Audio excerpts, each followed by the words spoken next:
Welcome, season 2. Season 2, episode 2. There it is. Pastor Mark Messer is joining us from Summit Valley. You can check them out online. Summit Church Valley Campus. We just wrapped up episode 1. It was great. A lot of good stuff said. So this side's gonna be a little. That side was more, but I feel like we talked a lot about faith, and this side's a little more technical with like the live streaming part and all that kind of stuff. Really like a. But we're still gonna leave room for Jesus in here. So the first one, I guess y'all didn't. We asked you this. It was, what did you change about the live stream? But y'all were already live streaming. Yeah, so we were live streaming. The only thing that we changed was encouraging more for people to share, and even for people to go live from their viewpoint. Oh yeah. Of the car. Oh, that's pretty neat. So you can capture. Oh, that's what they're seeing. Yeah. And then going and sharing each other's. So I think it kind of boosted, because when you get people to that, you got somebody that just went live who's never went live, who has a group of friends. Yeah. Who didn't even know they. And it's like they got a Facebook. What? They go to church. No, Miss Lisa at Y'all Strip Johnson. She'll go live and Katie will watch it, and you just hear her, "Amen, amen." She's very vocal. Miss Lisa. Her live stream is actually our biggest live stream. Oh, really? So like our Summit Valley page, it doesn't have. Man, don't even have a quarter of the views. She catches like all these views. I'm looking at her, so I'm like, look at You'll this. see her on the front row. She's just like this all the time. Because it's such a good one, because she's so close, you know. Even though it's with a phone, it's still very good because she's close. She's right on the front. And and she talks back to me sometimes. The whole time. Sometimes I'm almost conversating with her in the message, you know, because she's so vocal. I love it, you know. And I think people. I'm sorry to cut you off, but I think churches have missed that. You got this big piece of equipment that you don't think is big, that can fit right in your pocket. Yeah. And to live stream, to do anything, you don't have to have these big budgets. That's what we were talking about, that how I'm sure when this went away, there's a lot of churches that weren't live streaming before. And so then they started, but then a lot of them were probably intimidated. Well, we don't have a nice camera. We don't have all this stuff. Well, you got a cell phone. Yeah, I've heard the people say, "I wouldn't even have no social media and all this kind of stuff." And then some of this stuff here, they got the same people pulling out cameras, telling us, "Join us for church." And I'm like, you start getting friend requests. It's not that bad. It's a great tool. I was at a business type meeting. One time I heard a guy say, and I hate to use these words, but he said, if you're not utilizing your Facebook and all these different things to promote whatever it is you do in your life, and it's a free tool, he said, you're just a dummy. He's right. And I mean, like, why not? I've never paid a payment on my Facebook. Have you? Nope. No. It's free advertising for your church, for you. You know? I know pastors and ministry, they'll be a lot more careful about what you do post on there, because, man, you'll get tore. We were just having this conversation the other day. You can get tore up. I'm very. I don't say I'm careful. I'll say what needs to be said so far as along the lines of in truth, which I said in episode 1. Yeah, go with love. Go with love. But there's some things, and people may. They want me to compromise this feeling that I have. They want me to say certain things, or you should be more vocal on this. And I say, I'm very vocal on those things with the people that I'm connected with. And I have, there's a relationship where this can function, because if someone is not in love, and my only language is love, and I try to express to them what love is before they ever know what love is, that truth is more like a punch in the nose a lot of times that they don't receive anyway. And I'm like, I'm not trying to stir that between me and that person. I'd rather meet that person, and when they walk away from me, say, wow, that guy loves me. Yeah. And then now there's permission that starts happening to speak the truth, you know, because the truth without love, the scripture says, speak the truth in love. That's what scripture says, speak the truth in love. Most people just love to speak the truth. And it doesn't have they don't care who they offend. They don't care. It doesn't have the same. It's not saying it's not truth. Yeah. But if it's not covered in love, it's not going to do. I mean, you could argue me that way you want to, but I'm like, God is love, and everything He does is in love. So if you're going to use His truth and you don't have love with it, I mean, you know. Yeah. People aren't going to take it too well. A lot of the stuff too. Some people. I don't use Facebook that much anymore. I just use it to kind of see what's going on. But they'll put something out there in love, but you can't tell it's in love. It's just text on the screen. Yeah. Yeah. You know, you can put heart emojis all you want, but if it's a hard truth, it's going to be tough to explain to somebody. I told Miles I only share things from SH Creative and pictures of me and my family. Yeah. So that's a lot. I have, and I'm a one-liner guy. Yeah. I've always been that Yeah. way. I throw those one-liners, out there and stuff like that, and I don't get. And it's been, I don't even know how long since I've got like really bad or negative kickback. Yeah. Mm-hmm. Because I think people are realizing when you look, even if you look through my page, you see family, you see love, you see happiness.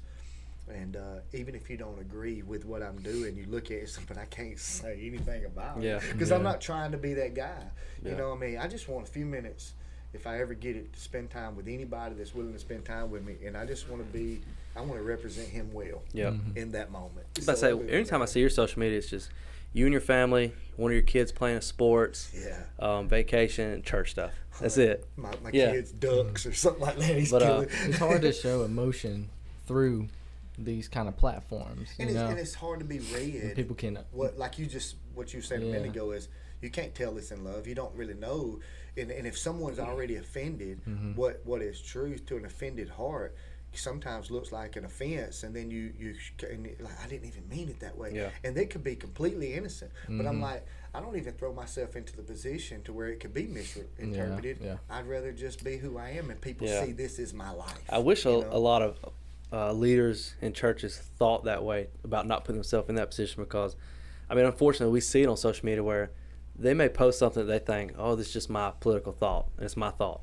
Well, it starts getting all these arguments. Next thing you know, people's perceptions of them and the church in general are changed. And what they don't realize is that, you're individual, you go to your church, but you're affecting the whole church when people see you post that kind of stuff and want to argue. And and I grew up in so much stuff, man. Like, so something we've been doing new at Summit Valley, some of the stuff we've been preaching and teaching on, is one of the things I'm trying to break with the church, though, and not just the way people see it, because they're going to see the change when it happens. I'm trying to change this with people in the church, that we don't do this kind of stuff. Point out there and go, the world's going to hell in a handbasket. Look how bad they are. They're terrible. I can't believe they would do that. And then come back together in this huddled like group, and we say something like this: I'm glad that's not us. I'm like, man, just praise God. One day we're going to get to leave this mess, and not ever realize and take the responsibility. We're called to change it. Yeah, we're in the mess. We're in this to love them through this. And if you look at anybody out there and you say they're messed up and your heart's not broken because they're messed up, that's not Jesus. You're messed up. And that's what religion has done to church. It said, I'm glad it's not me. They are terrible. And their heart never breaks. Man, our heart should break for people that we see. And when you see somebody who speaks, I don't care if it's politics, racism, anything, and you see the hurt on it, and your heart's not broken for them, and you're more, I can't believe they would say that. What do you want them to say? Something Jesus would say? They don't know him. How could they speak You can't Jesus? Expect a non-Christian to act like a Christian. And the church for so long has done that. We've looked at the world and pointed our finger at it, but not realized that we're responsible for God so loved the world, not for God so loved the church. He loves everybody, I just think about that. I think it's Hillsong. They talk about in that one of their songs. They say, "Break my heart for what breaks yours." Man. And so if you don't react to that kind of stuff, your heart's not broken, and God's is. Then I'd say you need to check your heart and check where you're at. This is a thing of mine. When I go somewhere and speak, I literally am saying, if there's broken people in here, I need to make sure my heart's broken for them, so that I can make sure that everything I have, every motive in my life is pointed to, I know they need this thing that I say I have. Literally, we're the church holding the answer to every problem, and we're keeping it to ourselves. That's crazy to think about. It is, and it's become on a large scale. And then we justify it by saying, well, we're different than them. We're set apart. Cool. I could go. As I say, we done went from live streaming to social media to people's hearts, but that's good stuff though. That's true. But this is what we're facing in this pandemic thing. These are the real issues that's really happening. Man. I'll go with the next one. Did you see? And we actually talked about this, so I guess we don't really need to talk about it. Yeah. But I guess you know the difference in the giving. We were expecting to see a dip, a pretty big dip, because everybody's not going. Some people like to physically hand it in. But you opened up last time you were on and talked about how we talked about you being a little bivocational, how you kind of get a severance. there's some pastors out there that this is, their salary. This is how they live. And so I didn't know from there, like, did you go in thinking, oh, this is scary, this could, part of how I take care of my family, this could affect it, but. Giving went crazy good through this. So people started asking. They were like, "Hey, how do I do this? We want to pay. Do we mail it? Do we, So what happened? Just make sure you Lysol it. Yeah, we weren't prepared in some ways, making sure that we had access for people to be able to give online and stuff. Oh yeah. I'm like, you guys know me. Y'all know me for a long time. I'm simple in a lot of the ways when it comes to that kind of stuff. That's why I need people like you in my life. That can say, "Hey, I know how to do this," and they'll create me something. I'm like, "Hey guys, y'all go do what they made for you." Like, I'm gonna try it too. You teach me. Yeah. How do you get that app? Where's that at? But we had to come up with that kind of stuff. Ways and access points, and man, it just started boom, boom, boom, boom, boom, and the church is blessed. Episode 1, we talk more about it, and that's really the open door. Of heaven really hit. And so did y'all have online giving already set up before? Or y'all just had to redo it kind of? I think we did, but it was a different system. We had a different one, and now we got something different. I think through this, it's a little more. Gotcha. But we got, like, you can down the Givelify, I think it is, app. We're on there. That kind of stuff. We created that kind of stuff, ways to give online. Yeah. So we had to up our game on that stuff, And I was at that point, was like, I don't know what to tell them. I thought that's why you're here. You know what I mean? Do I have to do that too, man? I don't know what to do. We've talked about that on an episode before of how churches being prepared for that as far as, giving through an app, giving online, how it could help your giving actually go up, because some people don't just write a check. Some people don't just drop money in a bucket. Like me, I go online and I pay through my phone and it's already saved. I just click, boom, I'm done in 5 seconds. And so that kind of stuff. So that's neat that y'all's actually, went crazy good. Yeah, it was, like I said, it was like the windows of heaven opened, and we seen something take place. And even with that, beyond that, was one of the things I was kind of caught off guard with. I didn't know what was going to happen. Yeah. I didn't know. I knew to trust God. But I didn't know. I don't think anybody just said, I know for sure this is going to happen, because we didn't. Yeah. And when it happened, like I told you, she just kept coming to me and said, it's going up. Giving's going up. I was like, going up. And finally she said, it's better than it's ever been since we started the church. And I was like, oh, that kind of, wow. That's crazy. And it breaks your heart. It's so cool to see people be crazy generous during a time where you're uncertain of your next check.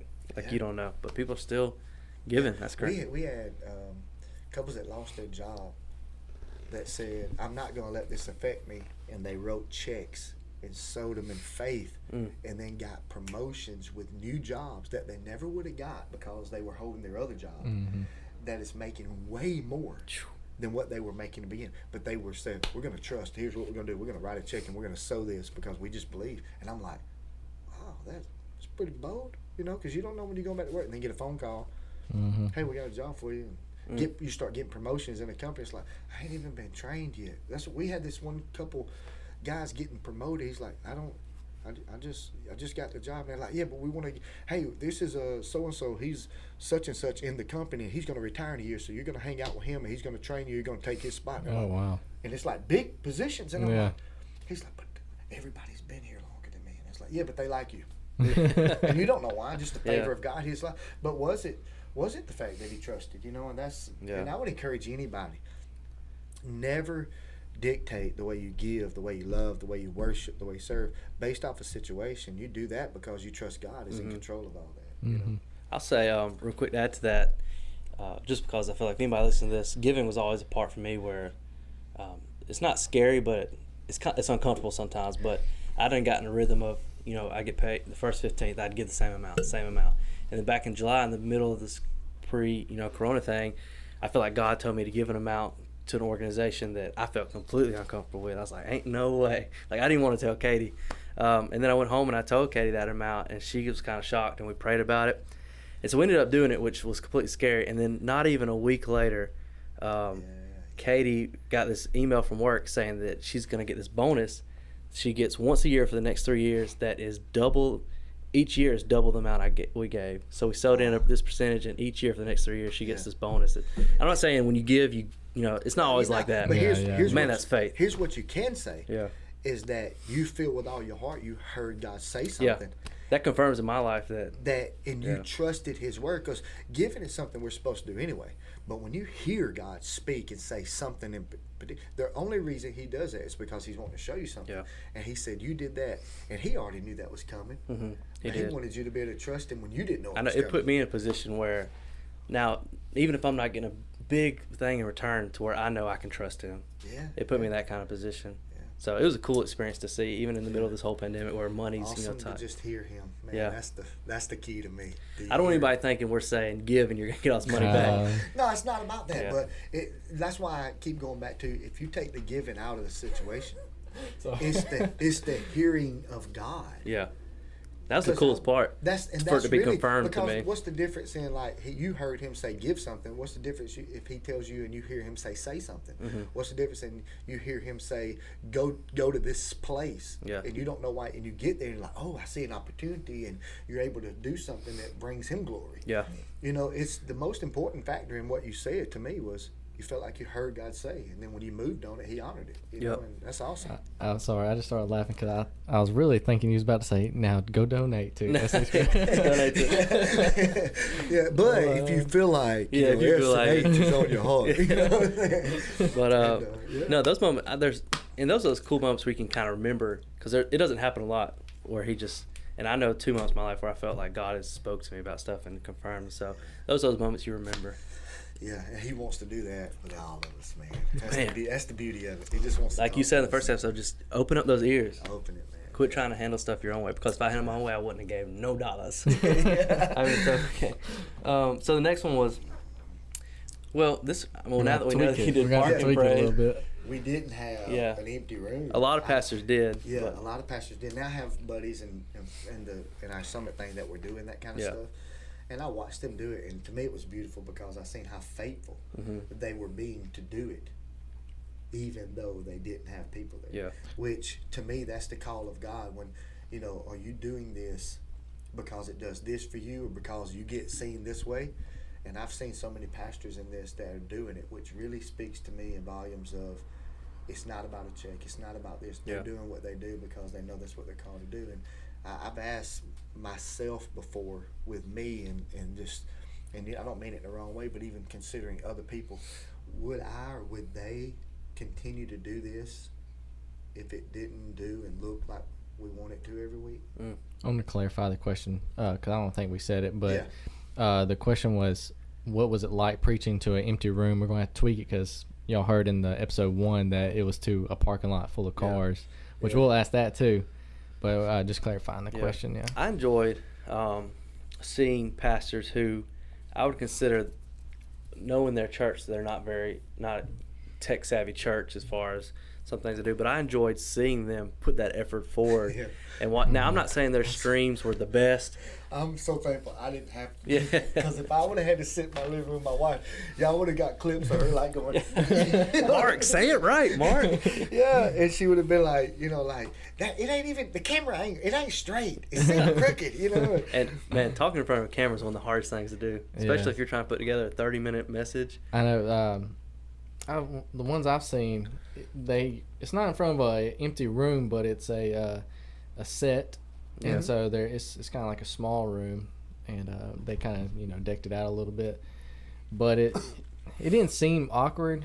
Yeah, it was probably awkward for them, but it didn't. The ones I've seen, it didn't seem awkward. A lot of them were pre-recorded, so they probably had a couple takes. Oh yeah, I've talked to some pastors they were like doing like a Monday, Tuesday, Wednesday, Thursday, just recording some sermons, and they had the next 4 Sundays just chilling. So they were doing family time and all, but they recorded because it was important. Yeah, there are people that needed to watch or be part of that.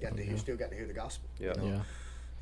I think it was what I loved. Some of it too was seeing the couples, the husband, the pastor, and his wife, the ones that were able to do more than one thing. Like like you got some pastors that can play guitar or something. I don't. Yeah. But my son does. My wife does. My wife plays keys. My wife plays guitar. My son plays drums.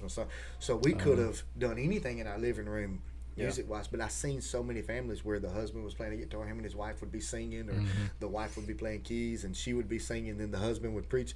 It was just like so awesome to me to see people willing to go and do it, and I'm like, I wonder what it did for families that hadn't been doing that And if it's like, man, that was so fun. Like, let's just do it. Thursday night, we're just gonna sit around the house and living room and just have a worship session. You know, man.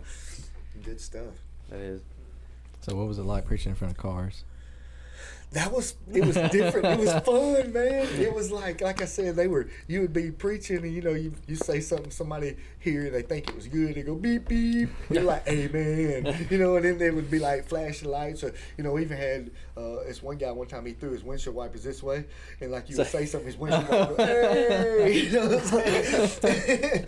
So it was good. But it was just every so often you'd hear 2 or 3 horns blow and people would holler out the window, that's awesome. It's like, it was different, and it was new every week because new people were showing up and people were walking up, and it just, to me, it made it exciting. Did Miss Lisa honk her horn as much as she says amen? Well, she was on the worship team, so she got a chair and she sat up towards the front where all the cars are parked. She had sat in a chair, so she was still doing live stream. She was on her thing, so yeah, she was still amening and everything.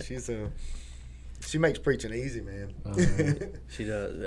I remember anytime I speak, even just one person would react while you're speaking, it makes you feel so much more comfortable. If everybody's staring at you, you're like, oh gosh. That's why I hated. Yeah. I'm like, I'll stay here longer. If y'all don't start amen. That's why I hated going up on stage, because I never had anything important that people would say amen to. It would always be announcements. It wasn't fun. I know that people would. It wouldn't be Nobody fun. likes announcements anyway. They're just ready to go by that point. Announcements. I bet they finna ask for money. Sorry, else I can go eat. You want to ask this last one? Sure. What would you have wanted more planned out, more prepared? We mentioned this in the first one a little bit, but a mobile system to use to help us set up faster and easier, because in the beginning, you could only use so many people. It was me, Cassie, and my 3 boys having to set up speaker stands, speakers, run wires, run extension cords. You had to move the whole inside service out, like everything. Soundboard. Well, we fortunate enough we haven't long purchased a new soundboard. Yeah. So we had our other soundboard. From before, so we were able to use it, and that's what we've done now. Is we're creating a way that we can do this, and I'm trying to get creative with some wood. I do construction work, so I got some wood. I'm trying to create these wheels that's on part of this crate that we can roll. Yeah. That the extension cords pull out of, and you just roll them back up. Oh, that'd be cool. We're just trying to make something that's easier, because we realized through this, it's a lot of work, and then you have to take it all back down and put it all back up, and if you could create something to do, that's to me, and that was with just with us, but you were part of a portable church. I was about to say, did it bring you back to your roots of church planning? Yeah, because y'all meet at the theater right here. We met at the theater. We were meeting in a gym. We met one time at the Valley Sportsplex and set up. So what we were doing at the theater, we would have to take down all the theater props, and this was me and Cassie most of the time by ourselves until the church started going and helpers started coming. We would have to break down everything, set our stuff up. Worship team would come in and have practice, and I'd go to the back room and hide for a minute because I'm sweating and I got to preach, but you've been working. And then after everybody would leave, we were doing night services, and it would be 8:30. Everybody would leave, and I would have to take all of our stuff down, put it up, and then reset the stage back up. And it would be sometimes midnight. I was getting home, and we went through a season of doing that for a long time. And but God's honored all that, made it, put us in a spot that's healthy and safe, and we got an awesome facility now. Man, that's cool. What do you think was when all this was starting, your most prepared part? Like, you feel like, oh yeah, we're doing well right here. I don't really have to worry. What was your most prepared part? Our most prepared part was, I believe, was our people. And they were willing to do whatever they needed to do to get done what needed to be done to make sure the gospel was being preached. Yeah. They were like, we're flexible. So we jumped straight into that service. So we were prepared to say, what's it going to look like? I don't know, but we're going to do it. Yeah. And having people, like I said, we had been doing service January, February, every day, that were like, oh, church, we do that all the time. Yeah. You know what I'm saying? So they were prepared to show up and have church at whatever it was or whatever it looked like. They were prepared to do that. Cool. Okay, so, and then the opposite of that, and not really I don't want to go back to the same question, but even less prepared than the sound system. What would you say, was your least prepared that you would? I don't know. We did talk about this a little bit, but the ways of giving, because now you're not taking an offering, but the thing was, we didn't even know what it was going to look like anyway. But we literally had people calling and messaging, how can we? Yeah. We're trying to. That's a good thing to have. Yeah. But we had that happening, and I was like, I don't know, because I didn't know how we were going to do it either. Yeah. So we were least prepared for those kind of things, and then we were least prepared too in some of the other things that we could have bought to make our outside that area, because it was, like I said, the rain and all this kind of stuff. Oh yeah. We could have had like tents and things like that. Man, you go through something like this, I'm like, what I'd like to do? Build like a little open pavilion in that field beside the church with a metal roof over the top of it, with a stage and electricity right out there. So if we ever do something like this, we're like, we got parked and go, But and those are the things you don't know until you get in it. Yeah. Did it affect y'all's? Do y'all have small groups? Did it affect those, or did people still just? Yeah, so we have some people that they still communicate because of that type of thing, but there hasn't been as much of people getting together houses, and I've had to say this from the pulpit, you don't want to be touching people's kids in this season, because even though you're cool, don't mean they are. Yeah. You got to respect the language of love. Says I respect you more than I want to do what I want to do. Yeah, that's true. So, it's small groups were hit, but it's there again though, the people were still so tight knit. It was almost like that's still my brother. Yeah. I mean, I could see him as weak, but it's my brother. So that's cool. They kept the love going. Yeah. This weekend, I was riding through. A lot of things have been lifted and people are able to do stuff. So we have a kid in the church had instead of having a birthday party, they set up in the front yard and decorated the front yard. And she sat out there in a chair, and people rolled by and blew the horn and told her happy birthday. And just to know that her family and friends, and then even our church people, were willing to go that extra step. And I came from Auburn, and I was the last one to get through. I was like, I gotta get this little girl's party. And I pulled up, I'm in my green car with the music bumping, and I'm like, happy birthday, because. But I pull up, wave, but then 2 other people from the church were there helping to set up and help make this happen. Man, we got some amazing people that are willing to do that. I leave that day. I'm going down 29, and one of our other leaders in the church, and there's a lot of cars in their yard. I know they got like 3 kids with 2 kids with cars, and then her and her husband. So there's like 4 cars. But then I was like, there's 2 more cars there, and 2 other people from the church were at their house out there in the yard, just talking to them, just wanted to stop by some. So they're keeping that stuff alive. And honestly, I didn't say, hey, make sure you go do this. They're doing it because they, like I said, if that's my brother, that's my brother. And any chance I get, even if it's restricted to some sense, even if it's restricted, if I can, whatever I can do, I'm going to do. And then I'm going to make time to do it. Yeah. So. And that's cool as a pastor to see your congregation. So happy. You don't have to tell somebody to go step in. They just step in. I talked about it Sunday when I was supposed to be doing announcements. See, you gotta just an extra 10 minutes of preaching. Yeah, I was just talking about how happy I was. Yeah. To be and see that this week, and I just extended gratitude to the congregation of thank you for being like that. Yeah. Thank you that you guys are doing it, and I got to witness it. Yeah. And didn't even know I was going to witness it. I just got to see. I'm like, wow, made me so happy. That's cool. Yeah. Well, we hope for other pastors, if you're watching this, encourages you to just listen to what God's saying. Don't think you have to have it all figured out and nailed down, like definite ways to do it, but just trust God and just do it in faith. And it's cool to hear a story of a church that just giving went up, attendance went up during this time. Because when we wrote these questions, we were expecting. I'm not expecting, but we thought we were going to answer like, man, giving went down and we were stressed, and then it kind of went back to normal. Or when we came back, numbers were down. But it's cool to hear there just went up. And to be honest, I've heard of some. Yeah. But and this is just me being honest. The majority of the people that I'm connected with and talk to on a regular basis, so that question would even be appropriate. Yeah. From me and a pastor. I mean, I know some pastors, but I just know that he's a pastor of such and such church, but we've never really been closely introduced. Hey man, your giving been down.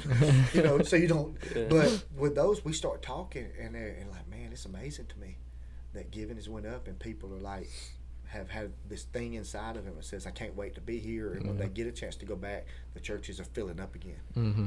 And, churches in Canada, they've had some of the kind of up and downs of Pastor Chris was talking about today, but it's always come back good. Yeah. But they almost get like, and then it goes back. But Canada had put some different restrictions where they couldn't meet at all. So they were having to do live streams. And then when they do, they were regular. How many people can you put in there? So they were having to do like 5, 6, 7, 8 services. I think it was 8 services a day just to get all their people an opportunity. And you had to go online and register for each service until it filled up, and then the next one would come available. And they were having to do like 8 services because of the restrictions in Canada. So man, you can only imagine it's been challenging. And imagine having to preach 8 times. I'd say film that first one and run it back. I did that in Guyana when I went on a mission trip one time, and I was like, you think you call for mission work, and I'm like, I might be if I was over there building houses, because I've done some of that stuff too. I'll go in and labor, but I was over there preaching. I was like, man, I'd rather give me a shovel. I done preached 8 times. How far off was your 8th message from your first one? Did you just a totally different passage? I'm like, I just did. It becomes one of them things. What I do best, the gift of gab. I just like, but it was. I tell you about that. Going to these countries, man. We were preaching, and we were at this one service, and it was like 5 different preachers preached at this one service. And when we got done, everybody preached almost an hour. You think about that 5-hour service of nothing but preaching. And this little old lady who I found out had like kayaked a canoe, a homemade canoe. To get there? Like so many hours to get there. And when you get done, she was crying, and she said, please tell us more about Jesus. And I'm like, whoa. It's serious. Oh, yeah. Yeah, because it's on you, And, yeah. What a hunger. But, man. Yeah. I hope that's what, and I'm believing that's what some of this stuff is going to do in America, man. It's time for us to wake up, and I believe through what looks like a tough situation, God's like, I'm doing my best work right here. Watch. Yeah. And the church is fixing to rise up and do what it's supposed to do. I believe it. I kind of believe it is one of those seasons, when you get ready to plant and the harvest, first you have to break the ground up. You have to get rid of all the dead stuff. You have to clean it up. You got to harvest, get ready for the harvest. Get ready for the harvest. I feel like that's kind of what this year's been. It's where, the ground's getting tilled up, it's getting ready, seeds are getting planted, and we're about to see a big harvest. So we hope this encourages you. Thanks for watching. Yeah, thanks, guys. Thanks for coming on. Check him out at Summit Valley on Facebook. Look him up. Watch sermons. Listen to the podcast. All that good stuff. You got anything? No, I don't. Well, thank you. We'll catch y'all later. See ya.